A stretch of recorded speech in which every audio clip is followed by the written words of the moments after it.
Agora que já abordamos os processos da transmissão e os diagnósticos da DDA, iremos agora então entrar no tema de tratamentos, destacando os 3 planos de tratamento principais. Na grande maioria dos quadros de DDA envolve uma condição autolimitada e seu tratamento está no foco para a reposição de líquidos e minerais que são eliminados pelas fezes, como o sódio e o potássio, para corrigir a desidratação, além do suporte nutricional. Então agora já concluímos que o tratamento das diarreias tem por objetivo prevenir e tratar a desidratação, corrigir os distúrbios eletrolíticos e, além disso, evitar a morte. De acordo com a avaliação do grau de hidratação, isto indica o plano de tratamento a ser adotado. Temos 3 tipos de plano que podemos adotar: o plano A, o plano B ou o plano C, conforme veremos a seguir. Em primeiro lugar, vejamos o plano A, que destina-se a pacientes com diarreias sem sinais de desidratação. O tratamento é domiciliar, portanto é importante explicar ao paciente ou acompanhante o que fazer no domicílio. Deve orientar, em caso de acompanhante, que ofereça ao paciente a ingerir mais líquidos que o de costume para prevenir a desidratação. Orientar também para tomar líquidos caseiros, como água de arroz, soro caseiro, chás, sucos e sopas ou solução de reidratação oral após cada evacuação diarreica. Os lembrando também que não se deve utilizar refrigerantes, muito menos adoçar o chá ou o suco. Vejamos então a quantidade de líquido que deve ser administrada após cada evento de evacuação diarreica de acordo com a faixa etária. Em casos de menores de 1 ano de idade, o volume deverá ser de 50 a 100 ml. Em casos de 1 a 10 anos de idade, o volume já passa a ser de 100 a 200 ml. Em casos de maiores de 10 anos de idade, o volume ofertado ao paciente deverá ser a quantidade que aceitar. Para o preparo do soro caseiro, misture 200 ml de água filtrada e tratada, ou seja, clorada ou fervida, ou água mineral. Adicione 2 medidas do lado maior da colher medidora de açúcar e uma medida do lado menor da colher de sal. Orientar ao paciente que não disponha da colher medidora para que misture 1 litro de água filtrada e tratada, clorada ou fervida, ou 1 litro de água mineral. Adicione 2 colheres de sopa de açúcar, aproximadamente 20 gramas, e 1 colher de café de sal, aproximadamente 3,5 gramas. Lembrando que o soro caseiro deve ser armazenado em um recipiente limpo e fechado, ao abrigo da luz, e ser consumido em 1 dia. Passando este prazo, não deverá ser consumido, portanto é necessário se desfazer do soro e produzir um novo. Deve-se manter a alimentação habitual, para assim prevenir a desnutrição. Em casos de bebês em fase de amamentação, deve permanecer o leite materno. Já para crianças e adultos, manter a alimentação normal. Caso não haja melhora em 2 dias, deve ocorrer o retorno ao serviço de saúde, ou caso apresente uma piora da diarreia, vômitos repetidos, muita sede, se recusa a comer, observar sangue nas fezes ou diminuição da diurese. Por isso é preciso orientar ao paciente ou acompanhante para reconhecer os sinais de desidratação, preparar e administrar o soro de reidratação oral e praticar medidas de higiene pessoal e domiciliar, como a lavagem adequada das mãos, tratamento da água, a higienização dos alimentos. É preciso ficar atento aos sinais de desidratação, como a palidez, pulso rápido, mucosas ressecadas, olhos fundos, ausência de lágrimas e também casos que tenham diminuído o turgor cutâneo e o enchimento capilar. Essas orientações podem ser dadas pelo agente de saúde e são muito importantes para o prognóstico do doente, além de romper a cadeia de transmissão da doença. Administrar zinco 1 vez ao dia, de 10 a 14 dias. Em crianças de até 6 meses de idade, o consumo deve ser de 10 mg por dia.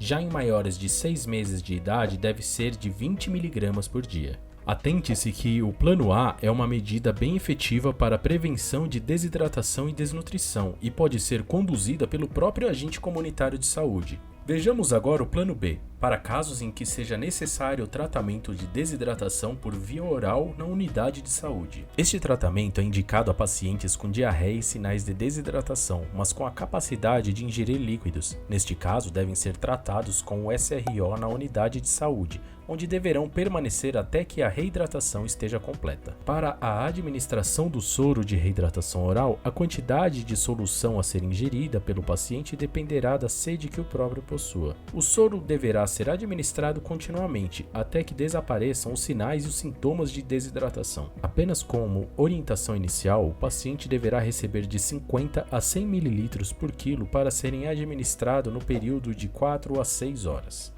Durante a reidratação é preciso realizar a avaliação em pacientes seguindo as etapas mostradas no quadro que vimos no material que tratou o assunto de diagnóstico, onde apresentava orientações para avaliação da hidratação e indicação do plano de tratamento. Portanto, caso desapareçam os sinais de desidratação, utilizamos o plano A. Mas enquanto continuar desidratado, após um período de 4 horas, repetir o plano B por mais 2 horas e reavaliar ou indicar a sonda nasogástrica. Porém, se houver uma evolução para uma desidratação grave, deverá seguir para o plano C, que veremos as etapas após a conclusão do plano B. É preciso, durante o tempo de permanência no serviço de saúde, que seja orientado ao paciente ou acompanhante para que reconheça os sinais de desidratação, o preparo e administração da SRO para manter a alimentação habitual e praticar medidas de higiene pessoal e domiciliar, como a lavagem adequada das mãos, o tratamento da água e higienização dos alimentos. E atenção a casos de pacientes, especialmente crianças e idosos, com quadro de desnutrição grave e desidratação.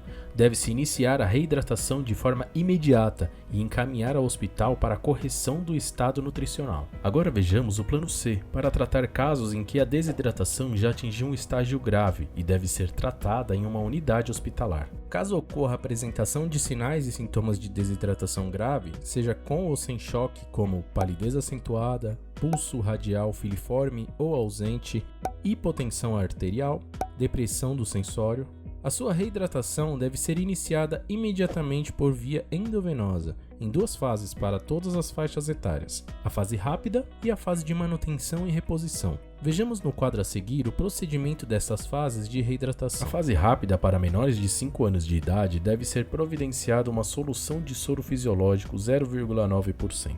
O volume deve iniciar com 20 ml por quilo e repetir esta quantidade até que a criança esteja hidratada, reavaliando os sinais clínicos após cada fase de expansão administrada. Uma observação: para recém-nascidos e cardiopatas graves, deve-se começar com 10 ml por quilo e o tempo de administração desta fase deverá ser 30 minutos. Já a fase rápida para maiores de 5 anos de idade, primeiro uma solução de soro fisiológico de 0,9% com um volume de 30 ml/kg, administrada por 30 minutos. Em segundo, Ringer lactato ou solução polietrolítica com volume de 70 ml/kg, administrada por 2 horas e meia. Já na fase de manutenção e reposição, é realizada para todas as faixas etárias e administrada da seguinte maneira: solução de soro glicosado a 5% mais soro fisiológico 0,9% na proporção de 4:1 na manutenção. O volume em 24 horas deverá ser, se o peso for até 10 kg, 100 ml/kg. Se for de 10 a 20 kg, 1000 ml mais 50 ml/kg que exceder 10 kg. Se o peso for acima de 20 kg, 1500 ml mais 20 ml/kg que exceder 20 kg. Solução KCI 10% com um volume de 2 ml para cada 100 ml de solução da fase de manutenção.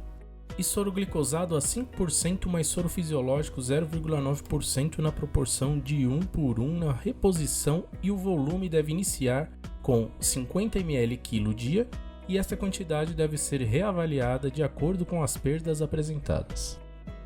É preciso realizar a avaliação ao paciente continuamente e, caso não apresente melhora da desidratação, deve-se aumentar a velocidade de infusão. Assim que a melhora chegar a ponto de ingerir líquidos, deve-se iniciar a hidratação oral com SRO, mas mantendo a hidratação endovenosa, só interrompendo quando puder ingerir líquidos em quantidade suficiente para se manter hidratado e mantê-lo em observação por pelo menos 6 horas. A seguir, veremos o uso de antibióticos no tratamento da DDA.